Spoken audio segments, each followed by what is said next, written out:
So imagine your employer so hell bent on not giving you a raise that he even goes to an extra step and makes his own police force to keep you in check. Yeah, that's what happened. Hello, and welcome to my book review, The Last Great Strike by Ahmed White. This book follows one of the steel strikes, in particular the one called the Little Steel Strike in 1937. This strike involved the little steel firms. There were the big ones, and then there were the little ones. And these ones had little mills within cities, like including mine, Youngstown, and basically treated their workers terribly. How you'd imagine in the Industrial Revolution, if you ever read anything about that or remember from high school, and how the workers were treated. So the workers got fed up and decided to join a union, or at least half of them did. A lot of them didn't. Actually, a lot of them were still loyal to the company.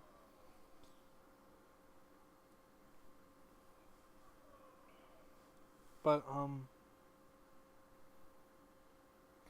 we'll go a little bit further in that. But did I like this book? Did I hate this book? We'll discuss it all in this video. Okay, so as I said, this book is about the little steel strike. The book itself does range from the development of the first metal union called the AI. I forget it. The first one, and they mostly focus on iron milling, not steel mill. So when steel became popular, there was kind of a question: does it fall under this big umbrella of this union? And another union came about just for steelworkers called the CIO, and that's really what this book is about: the history of the CIO, dealing with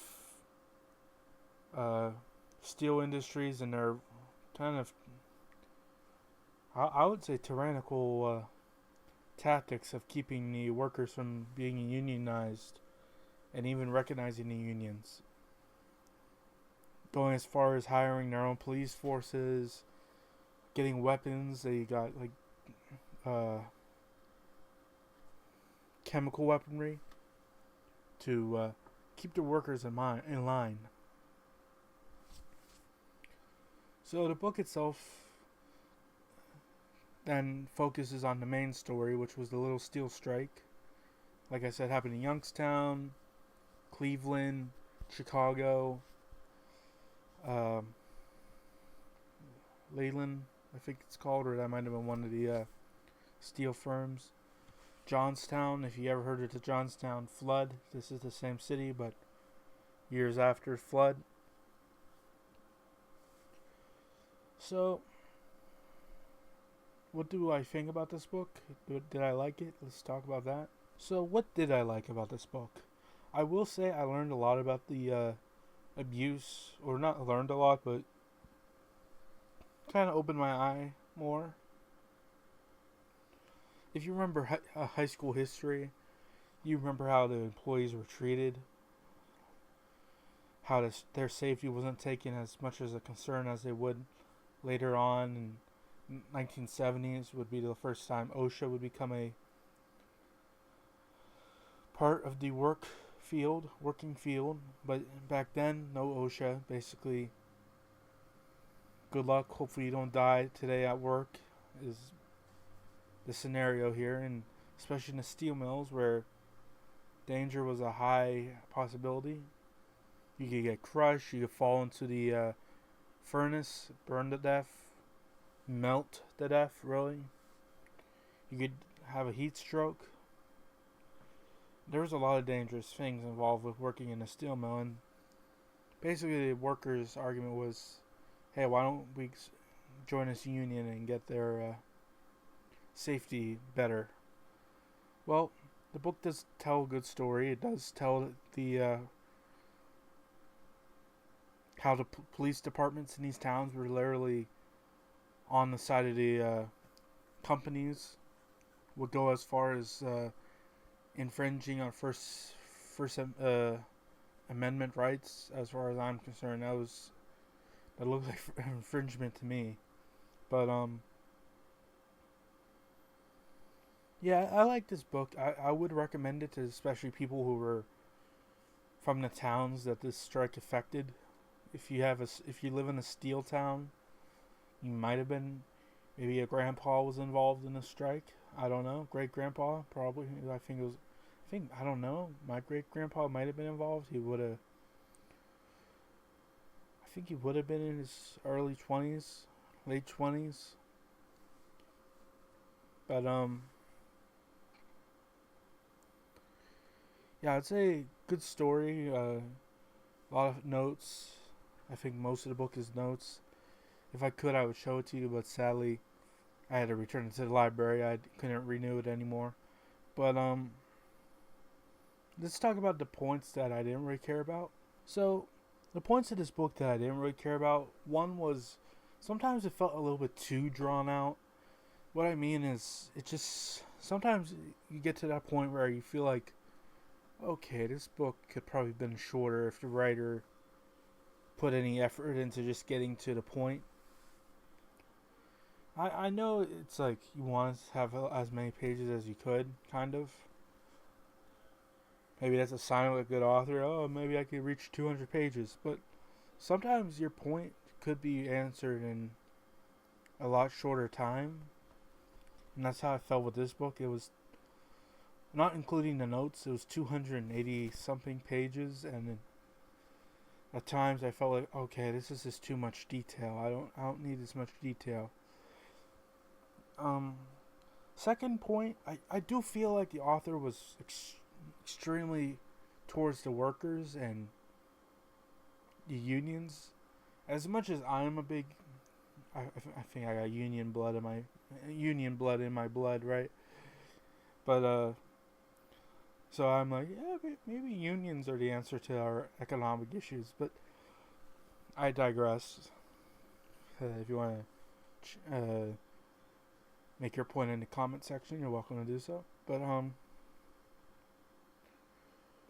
my point is, I don't know, it just sometimes felt like he didn't really put much effort into evening out the story. Like, if you look at Eric Larson's book, which I just reviewed, Demon of Unrest, you could say he absolutely got the view of the Confederacy down, or at least a couple individuals of the Confederacy during the attack on Fort Sumter. But in this book's case, it was hard to ever feel like, I don't know, maybe there was a good cop within in the police force. Maybe there wasn't, but maybe there was. Maybe some cases the police officers had a point. Like, as much as I say go Youngstown, I did read that some of the Youngstown workers went home and grabbed their guns before going out to protest. And it's like, oh, that's a bad step.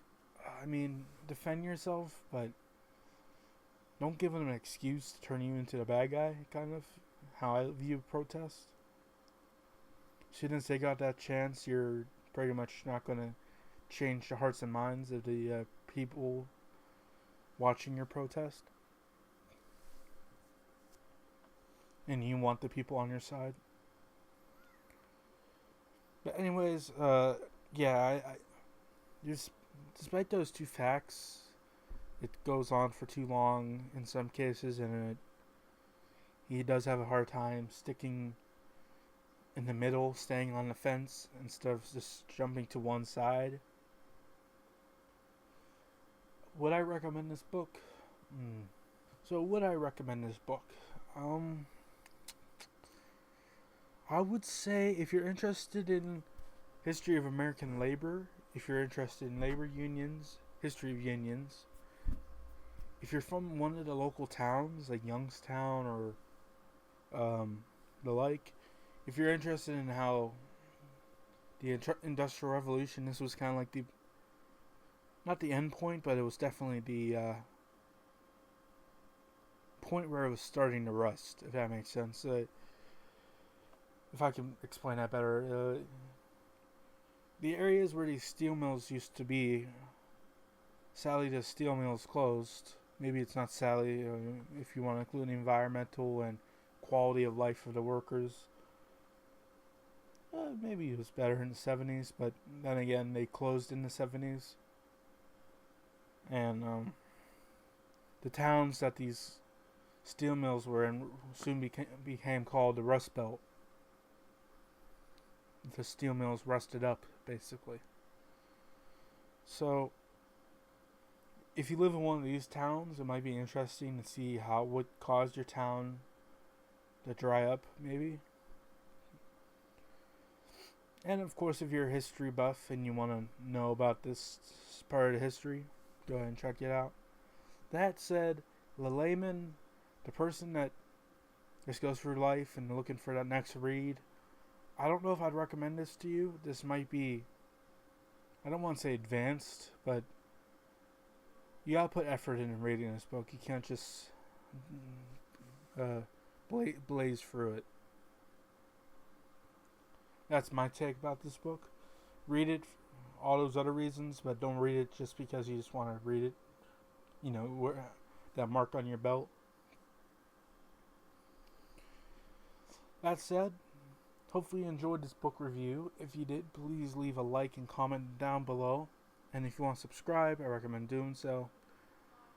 If you want to buy my novel, Black Monday, it's available on Amazon.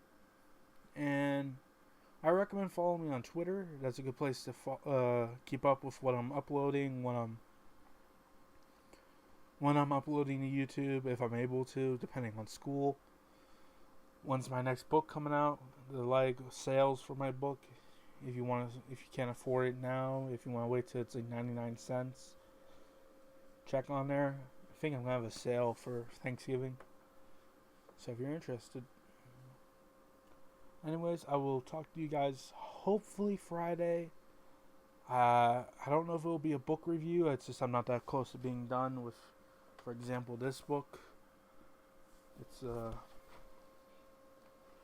I haven't had the chance to put effort into reading it this week, sadly.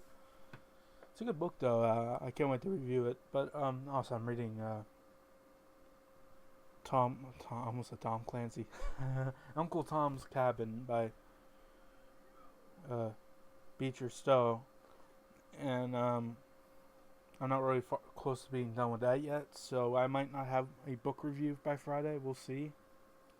Maybe if I just down a book between tomorrow, and Thursday.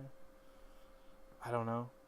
But I will see if I can't get up a language stream if anything happens. And nothing happens, you know.